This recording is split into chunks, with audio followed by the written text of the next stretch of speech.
What,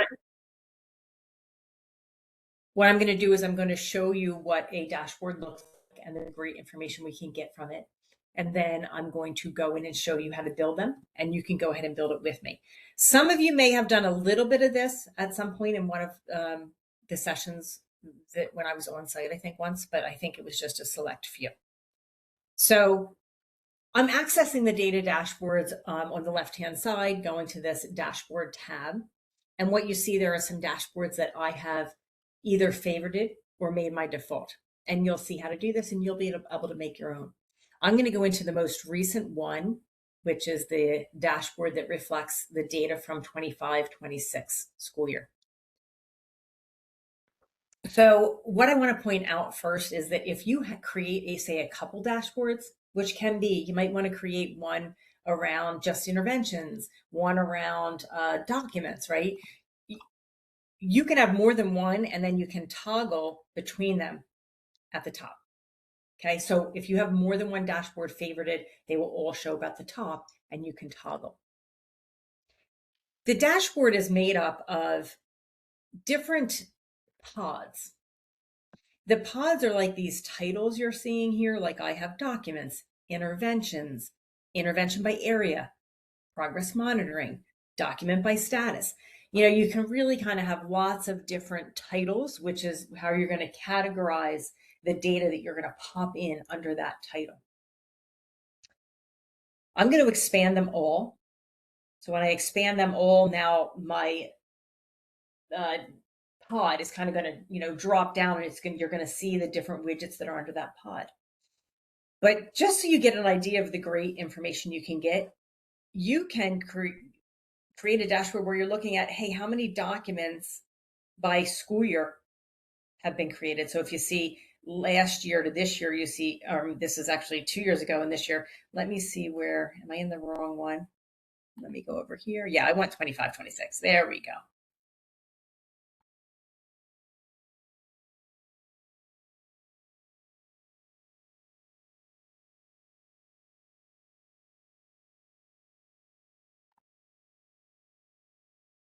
Okay, so I'm looking at documents by school year.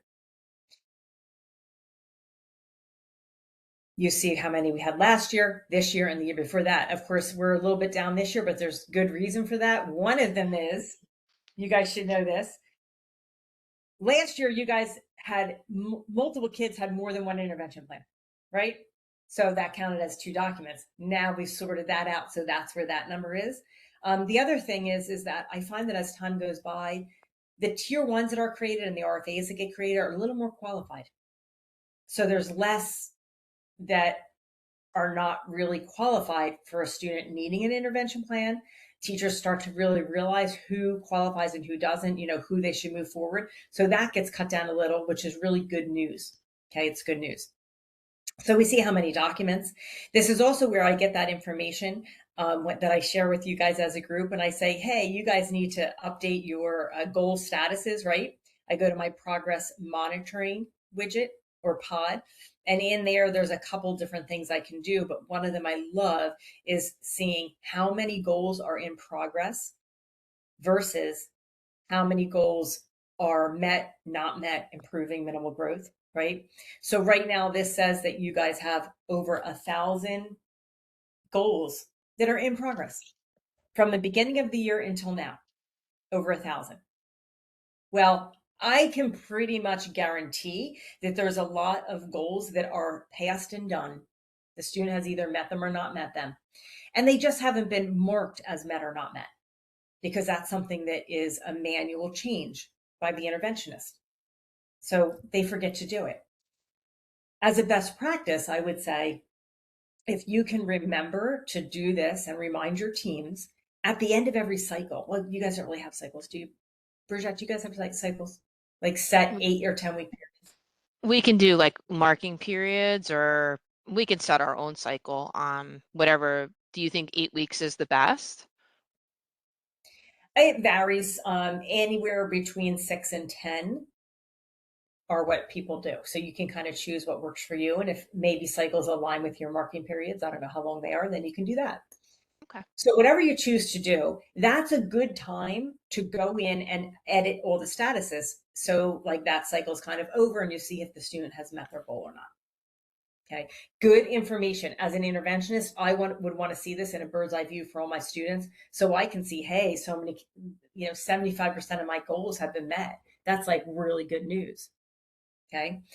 I'm just using this little expand and collapse feature here to make those um, widgets show up bigger.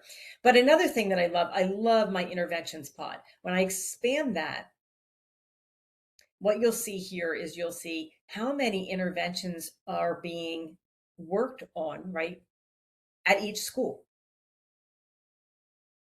We got Samuel Upper Elementary has a lot. Some of this might really have to do with population in the school and grade bands. Some are a little bit more, some schools are larger, and then some are a little bit more conducive to students that would be receiving interventions.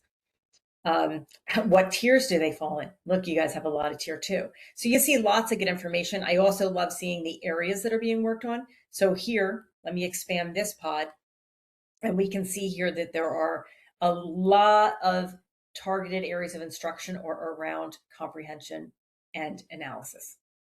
Okay, so that's big. Algebra, comprehension in general, rational numbers. So you kind of see, hey, it seems like there's also a lot of math stuff going on here. Okay, it's either reading with comprehension or math. And you might say to yourself, why? And you can dig in.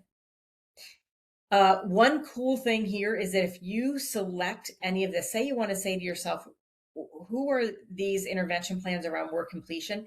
I'm not going to click in it right now for the sake of the student, but if you selected it, it drills you into a report and it'll list those 6 work completion interventions, like list who they belong to. You'll get a link to even click into the intervention. Okay.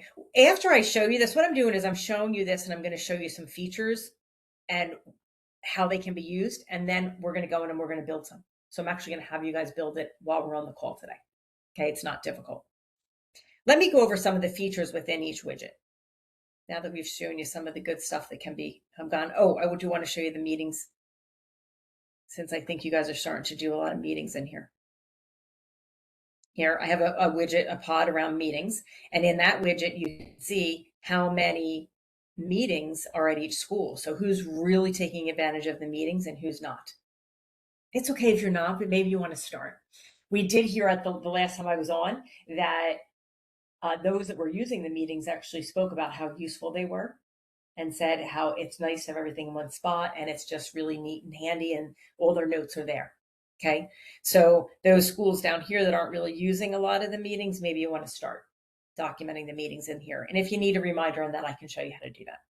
Okay. But let me go into one of these widgets and show you some of the features that they have. So one that I love, and I think that Brigitte probably loves it too, a lot of administrators love it, is this feature on the very left-hand side. Do you see that? It's like a little picture icon. My cursor is on it. That literally copies this specific widget and you can paste it somewhere. So if you wanted to present one of these widgets to your team, say, you could copy that and pop it in a document or in a slide deck. We have another one here that just copies it as text. So it's really copying just the table down here. Okay. Then we have a clone. This is, I think, my favorite feature. If I select this, it literally pops this same widget into this pod right next to it. So it duplicates it. And then I can filter to look at it a different way. I used that to create all these. I would just pop one widget in here and I would keep cloning it. And then I would use the drop down to look at it from a different view. Like this is documents by school year. Then I cloned it and I then filtered documents by type. I cloned it and then I filtered documents by grade. In fact, I'm curious how many documents are being created by grade. Let's see if I have that one here. By school. Nope. So I'm going to show you how to do that. I'm going to do that right now. I'm going to clone this. I'm going to say, yep, put it in this current pod. It's going to pop right next to the one that I had. And now I'm going to say by grade. So which grade is really the most engaged with documents? Grade 7. followed by grade 6, followed by grade 3, by grade 2, by grade 5. Okay. So that's what that cloning does. It allows you to clone, and then you can filter to look at a different view. The next feature is settings. You can look at this information by document, which what we're doing, or by students. You can see how many students have each of these documents. Additional settings, that's where you can change the display. You can also edit the name of this widget. But look at if I change the display. I want to look at this as a pie graph. That's what it looks like as a pie graph. Pretty cool. I tend to like looking at it as a bar graph for whatever reason. It's just how my brain works. If you select this tiered pyramid, it brings you into the report for this. It's like into the hub to see this. So let's do that just to show you what I mean. So it's drilling into this report. This is where the information for this widget came. Okay, it came from this report around documents. It's just populating now. And I'm going to bring you into reports next to show you so that you understand the reports, and then you can easily, that will help you to understand what you're creating when you're creating these widgets. Okay, it comes from these reports. From the widget, if you select that little tiered pyramid, it brings you into the report. So that's pretty cool. If you select the item down the bottom, it brings you into just that's 6th grade reports. So it brings it into that report, but filtered. Does that make sense? So you can see the overarching report or filter to just 6th grade. This brings you into the student hub. So it brings you onto the data warehouse side, and it'll go through all the students that are in this report. And then you can take this information and you can export it into an Excel sheet. Just a couple more features I'm going to show you before I go into reports, and then we build some, and you guys can build them right along with me. One of them is this filter icon here, this martini glass. If you hover over it, you see what it's filtered to now. It's filtered to 25-26 school year roster, so this year's kids, active. It's filtered to, oh, this is on for all 3, so I got to get rid of that because we got to get rid of this, and because I copied that pod from the left, and that was year over year, so let me get rid of a couple of these. We're just looking at 25-26. So then it's showing you 25-26 documents. Let me go in here. Sorry, my mistake. Bad widget to choose as a sample for you guys. Okay.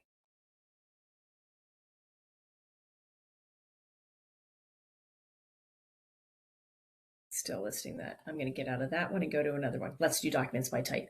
If I hover over that, the number on the left is showing me that's the year, that's the roster I'm looking at, this year's roster. The 25-26 on the right means this year's document. You can use that filter if you want to actually look past at last year's if you wanted to. But say I wanted to look at these document types, but only to one school, for one school, I could go in here and I could use these filters and say, okay, let me look at this information, but only for Arleth. Okay, now I'm looking to only Arleth, so those numbers went way down. Go back in and let me take that away. So you can really drill in here specifically to a specific school and all. Okay, last thing I'm going to show you before we go into the reports is when you expand the right-hand side, you also have filters here, and they're only demographic filters.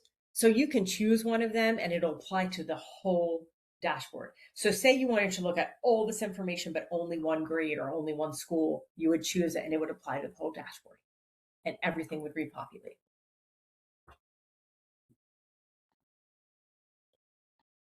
You can also share a dashboard. So once you create one, you can share it. When you hit share, you have the ability to share it with other people and send it to them. They get it in an email. So if you wanted this to say, you have interventionists that work with you, you could create a dashboard and share it with all of them so that they can see, hey, how many goals of mine are met. Maybe I have a lot in progress and I have to change that.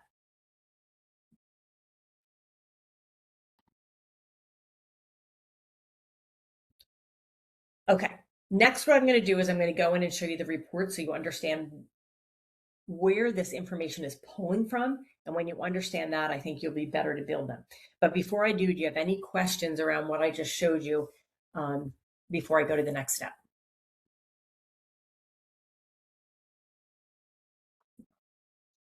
The few that I see it in front of me, I like because I'm seeing your faces. No? Okay, we're good. Okay, so where is all this information coming from? On the left-hand side, I'm going to go to reports. Some of you may have ventured into reports before, but if you haven't, you're going to learn about them now. But it's these reports that you're choosing to populate as a graph. So you're just seeing this report in a really nice, colorful visual that's easy on the eye and easy to get main takeaways from. When you go to your reports, there's 3 different tabs on your reports dashboard. The first one says standard reports, and this just lists the name of the report and the information that you can get in that report. Some of the favorites for interventionists are documents, interventions. Our interventions report tells you how many are tier 2 versus tier 3. It even tells you the name of the different areas of focus the students are working on, who's facilitating them. It even tells you the start and the end date. Then we have a report around meetings, which is good.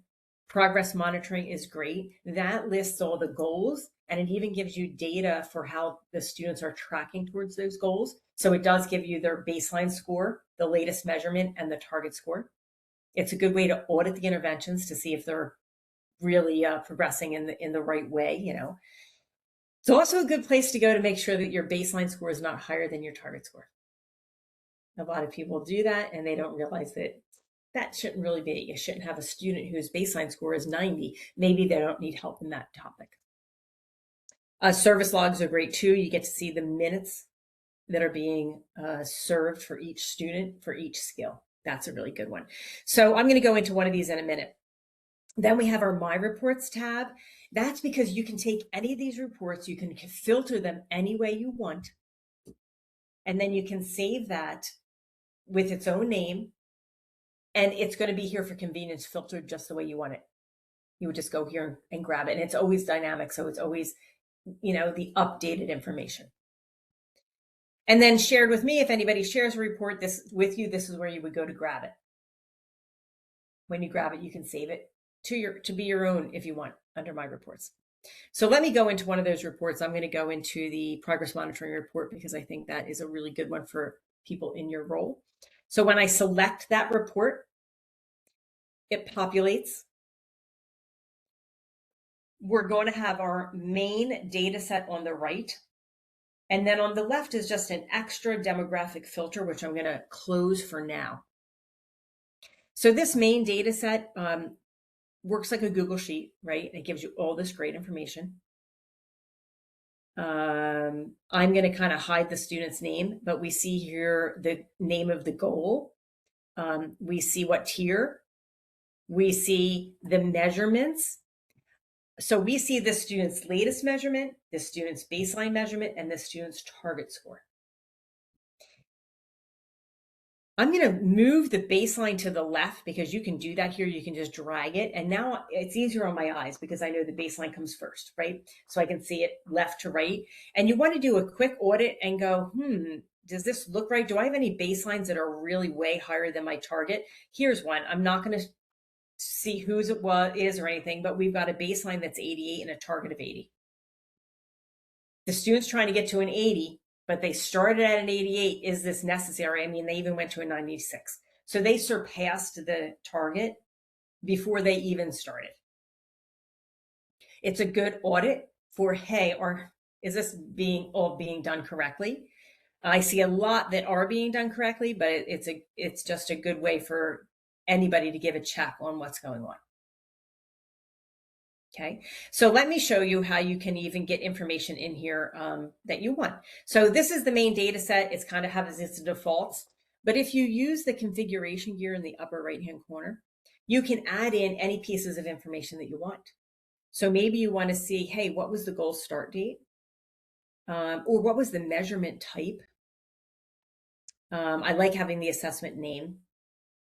On the left, hey, I do recommend always selecting the document school year, because if you don't, once you've had this in your district, like Sayreville has, you're going to be seeing items for multiple years unless you select this, and then it will give you that column to choose the year, but it will automatically default to this year.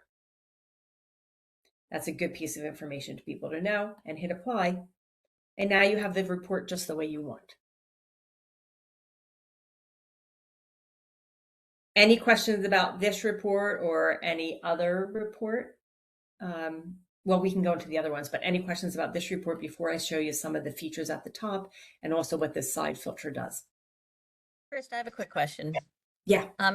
When you were showing us the dates, so I'm looking at the progress monitoring, and it's the default filter says 25, 26, and I'm seeing kids from last year. So if I went into what you just showed us on the cog, what do I need to click to just get this year? Yeah, so if you select the cog and you hit that, see when you hit the cog and you have these items that you can add to your report, they're bucketed out by topic.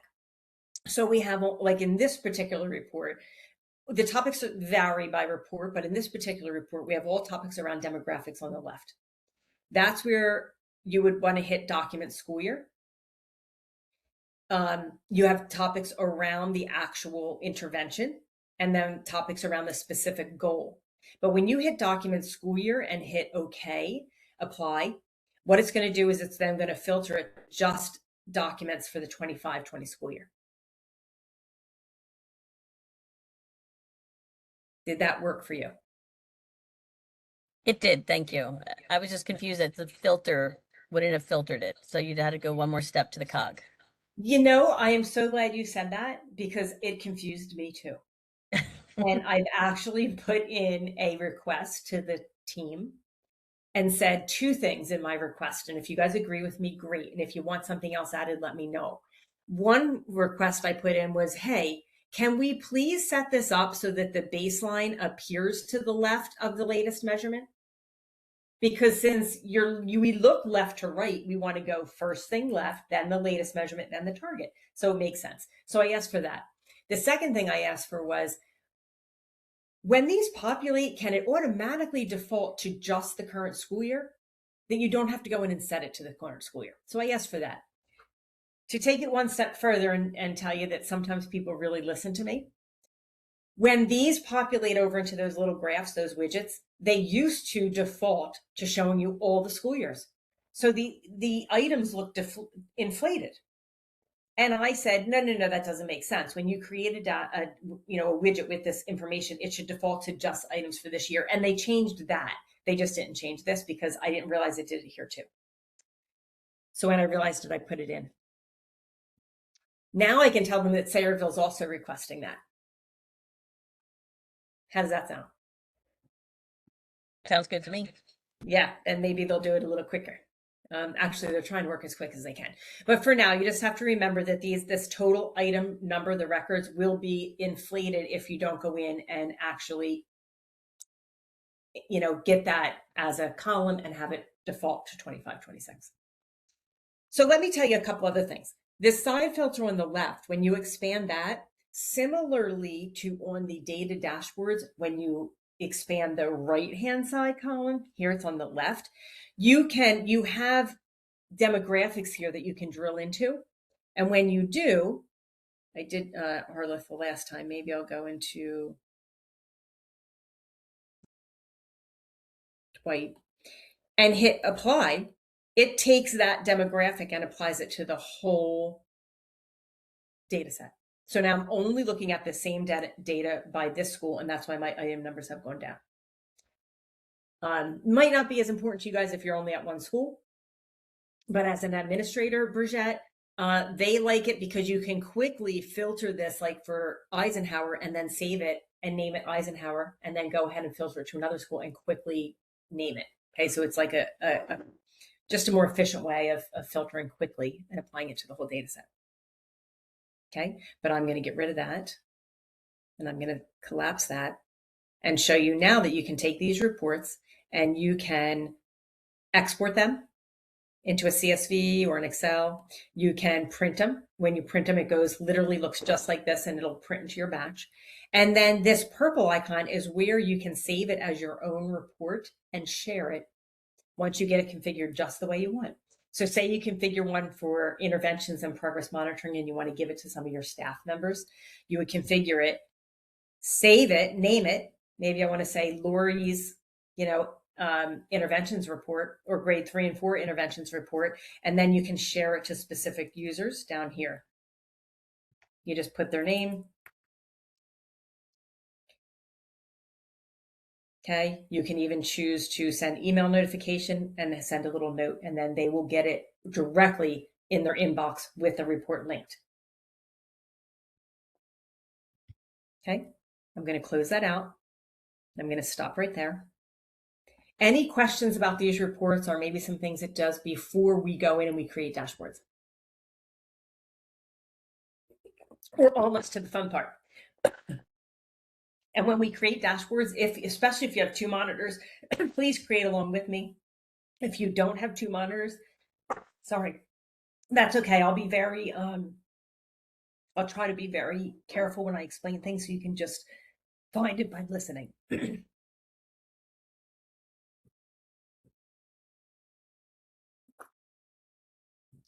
Guess there's no questions. So we're ready to go. Okay. Am I still sharing? That kind of went away on my screen. Oh, there it is.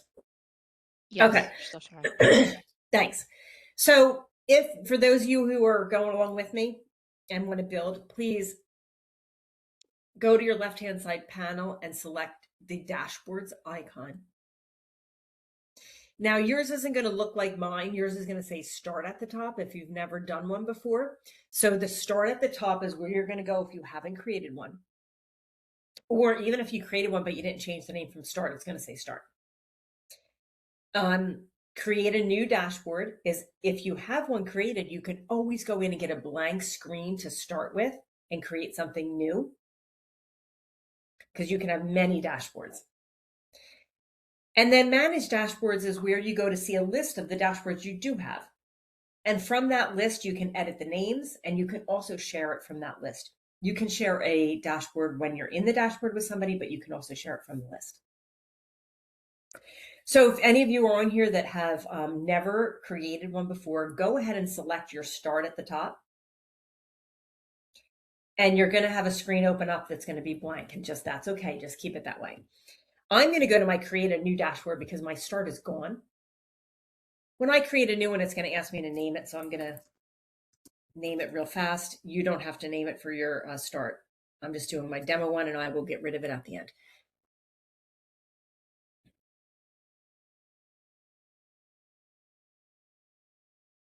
Okay, so you should have a blank screen. Your screen, though, at the top does have a name, and it says start.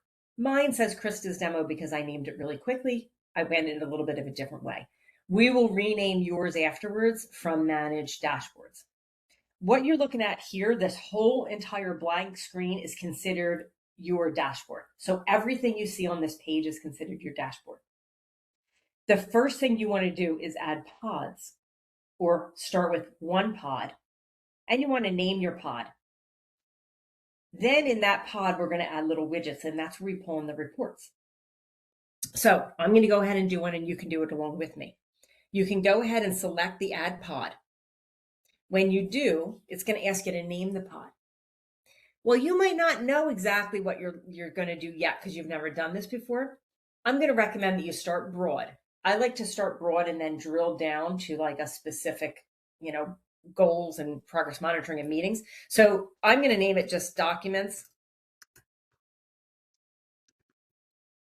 MTSS, or you can say Sayreville, or you can say Arleth, or whatever school you're at. You want to look at the documents first, and you can even color it whatever color you want to color that pod. Maybe I'll make my documents purple. Say okay, and your documents pod has populated. So that's the title, that's the category. Now we're going to put widgets under there all around documents. When you hover over that header that says documents MTSS, if you use you'll see your action items appear. Select the plus sign, and here you get to choose what report you're going to pull. That's why I wanted to show you those reports. It's the report that is going to populate here as a graph. So under my documents pod, I'm going to choose the documents report, just one of the standards report. I also have the ability to choose a report that I have specifically created for myself, or somebody shared with me, but I'm going to do a standard documents report. When you do, it's going to name that widget documents, but you can edit it if you want. You might want to say documents, fourth grade, or documents Patty. All right. And when you say save, I'll be right with you, Jeff. That report has populated here in the view of by school, but we can change that. Yes, Jeff. Hey, Krista, thanks for your time. So I'm using two computers. I'm watching, you on my computer, and my colleague Kelly is in Intervention Manager. And when we created the widget and we labeled it, and we're hovering on the banner or the title bar, we don't see the plus sign. We just see it looks like a clone, a filter, and a settings. Is there anybody else that's having that issue?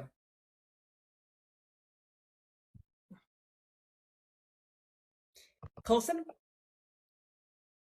Yes, I'm having the same problem. Missing the plus sign. I'm wondering, the first thing that comes to mind to me,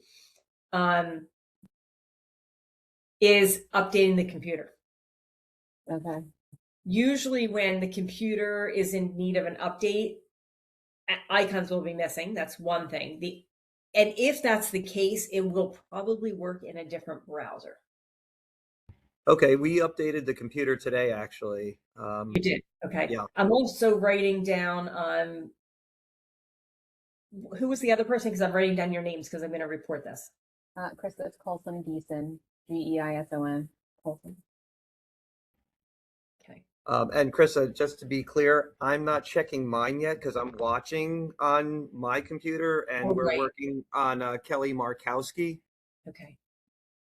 She's one of our INRS team members. Okay. But the other people here, you have your plus signs if you are in there trying to create one. Is there anybody who's creating one and is seeing the plus sign when they hover over? Hey, Jeff and Kelly and Bison, I think that it was. If you hover over next to the clone, maybe the plus isn't there, but do you get the little pop-up that says add a widget?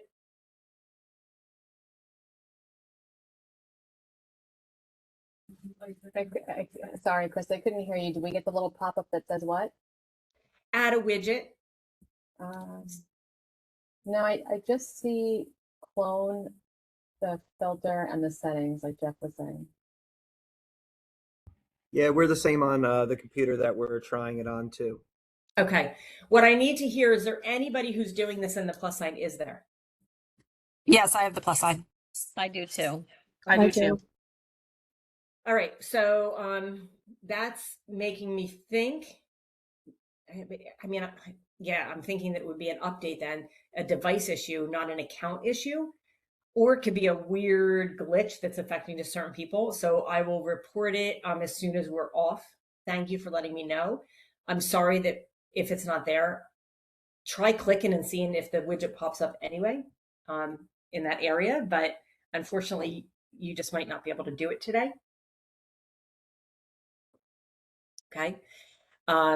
Let me just throw a message out to my team right now and see if they quick solution to this before we move on.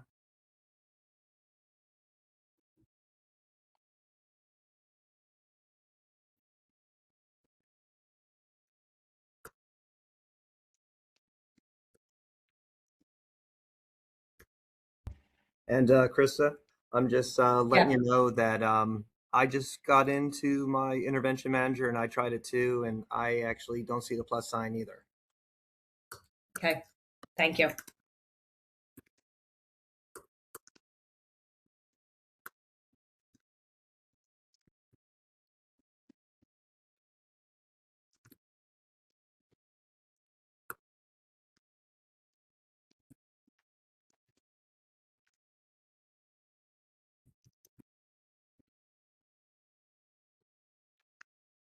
All right, I threw that out. Let's see if anything comes back for that of an immediate fix, but I will report that for sure.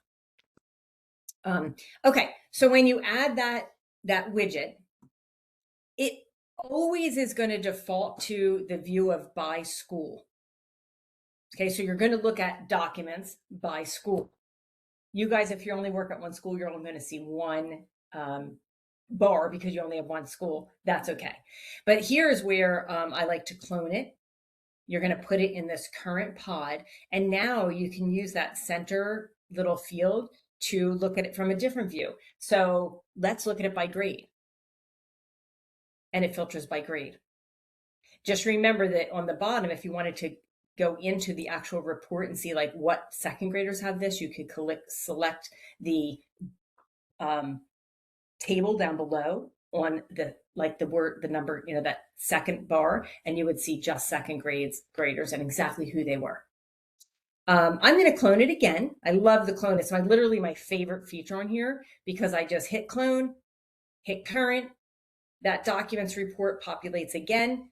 It's by grade because it's cloning what I just did, but now I'm going to select by, say, type, because I want to see what types of documents. Okay. Oops, I got a response. I've had this happen and refreshing has helped. Are they creating one from scratch or trying to edit a shared one? Creating. Okay, so they're just saying refreshing has helped. I'm not sure if that's going to help you. But I'm going to tell them you're going to try to refresh. So can you guys refresh your screen a couple times and see if it helps?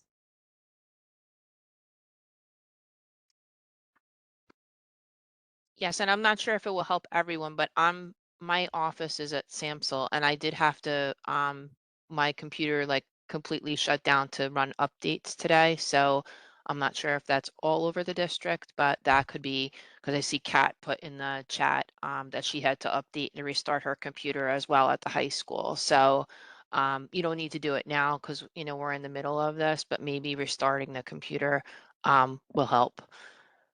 And then if it doesn't help, you guys can just email me and I'll make a list and then work with Krista to get it resolved. Thanks, Bridget. Jeff did say that he updated today his Yeah. computer. Yeah, So exactly. Yeah, my computer forced me to do it. So Mine too. Okay. I'm going to have you try one more thing before we move Krista, can on. I just jump in for a second? Because Yes. I remember this being an issue in a June training that you hosted. Sometimes switching out of the Google browser to Microsoft Edge makes a difference. So if you're using Google Chrome, you might want to switch over to Microsoft Edge and access link it. Yeah, it did help. I remember that, Michelle. I just don't want people to have to do that. So if you have to do it just to get started, but we do want to figure this out. But one more thing I want you to try is I want you to try collapsing the pod with that little caret and then expanding it again.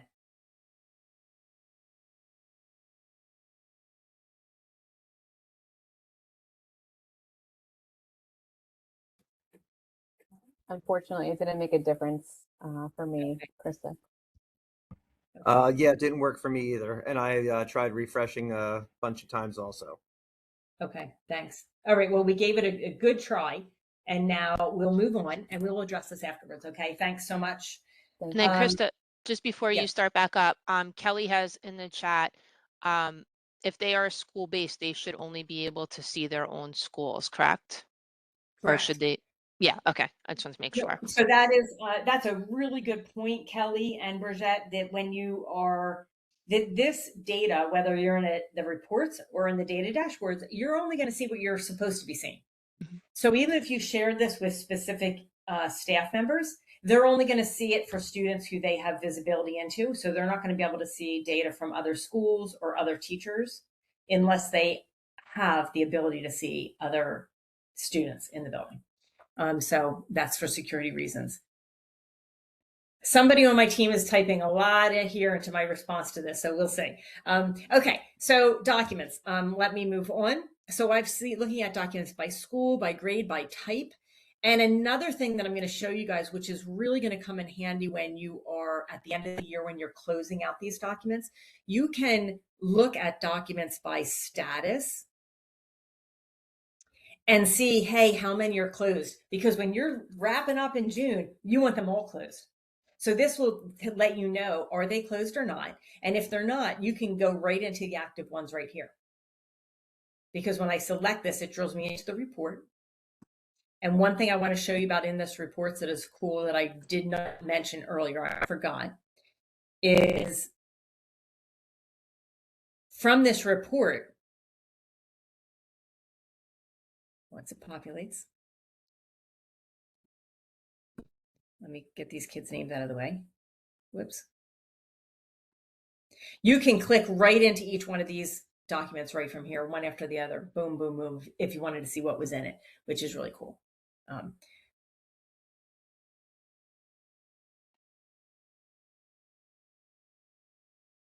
I'm looking at this document that this put in about this. Okay. Krista, can I ask a question about the teacher, when you go to the teacher filter? It seems as though most of the teachers, okay, it's all our specials teachers who really don't have contact with the kids as far as the academic interventions are going. Yeah. Thanks for pointing that out. So what you did was you looked at this documents report, but filtered it by teacher. Teacher does, what that means is it's listing every teacher that that kid has. This really isn't a good view to look at these reports as in a data dashboard as, because it's just saying these are all the teachers that this kid has. Everybody, the gym, the music, the class. You're not really gaining a lot of information from that. That's not like who created the document filter. It's just who's the kid's teacher. And because this is pulled in from your SIS system, it's listing every teacher they have.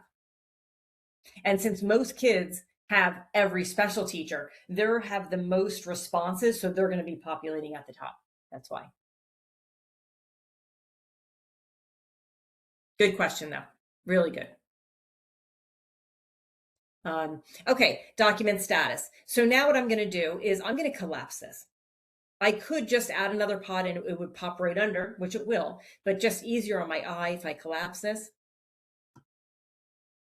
And then I add the pod. And now I'm going to say, what do I want to name my second pod? I like to start roll with documents and then go to interventions. You don't have to do that, but for demonstration purposes, I'm going to do that. So I am going to name this one interventions. And maybe I say tier 2 and tier 3. Hit OK. I can even color it. Maybe I'll color this one blue. OK. My interventions populate. Now I hover over. I'm going to choose the plus sign, add the widget. And guess what report I'm going to pull?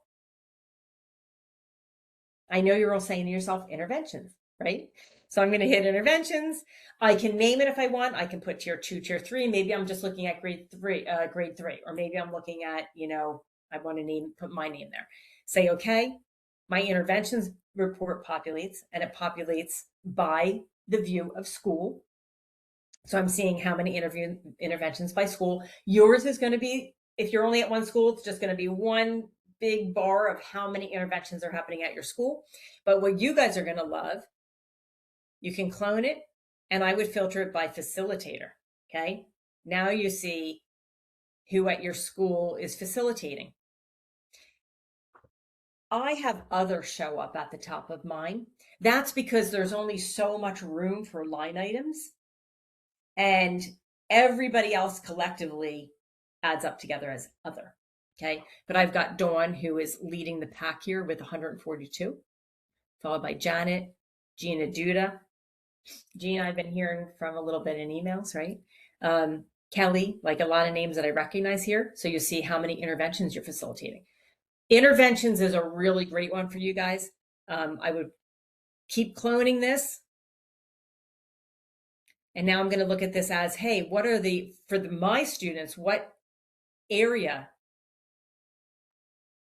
or what skill is being worked on the most, right? So you can filter your interventions by area or by skill. And I'm going to do one more for you guys. So now I'm going to collapse this pod. I'm going to add another pod, and I'm going to name it progress monitoring. Maybe I'll color this one orange, say okay. And now I'm going to add my progress monitoring report. And this is where we get to see, hey, how many goals are being worked on in the school? And then where I clone it. And now I'm going to look at, hey, what are the statuses? Where's the status? There it is, goal status.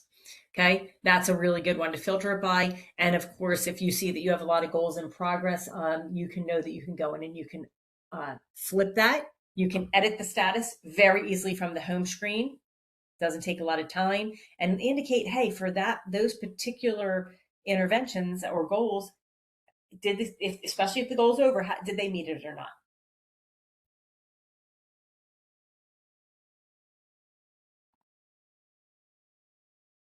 Okay.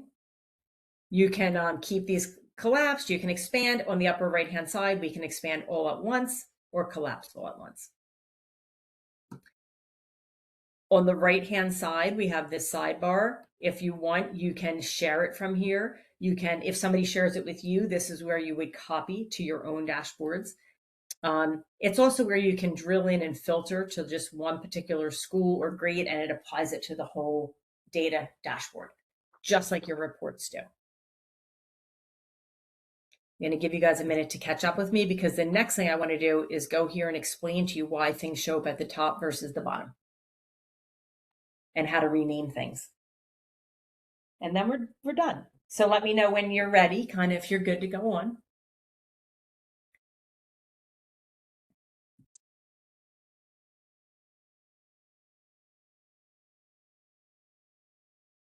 We good to go on? Okay.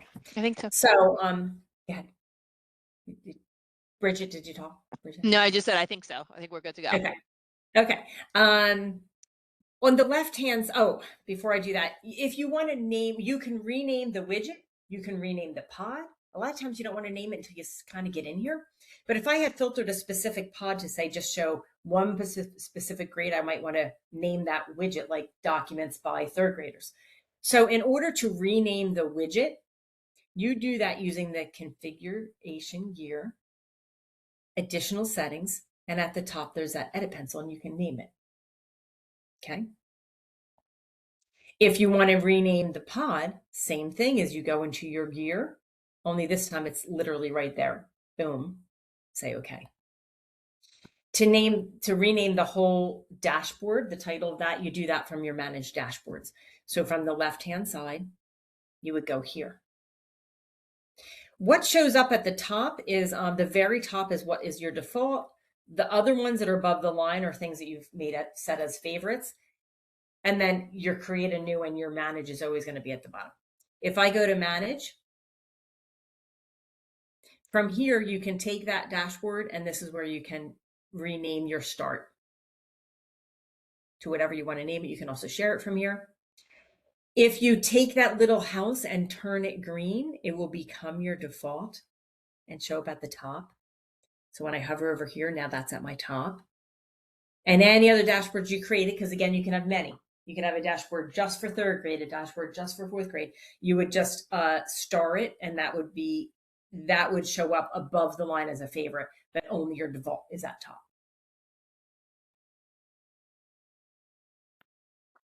Okay, I'm going to stop there for questions.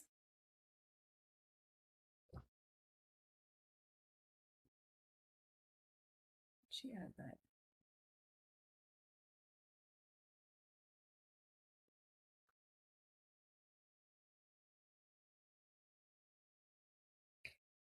I got no information from the person who was typing a lot in over here in my little support chat. It was they were typing about a whole different issue. So I'm disappointed.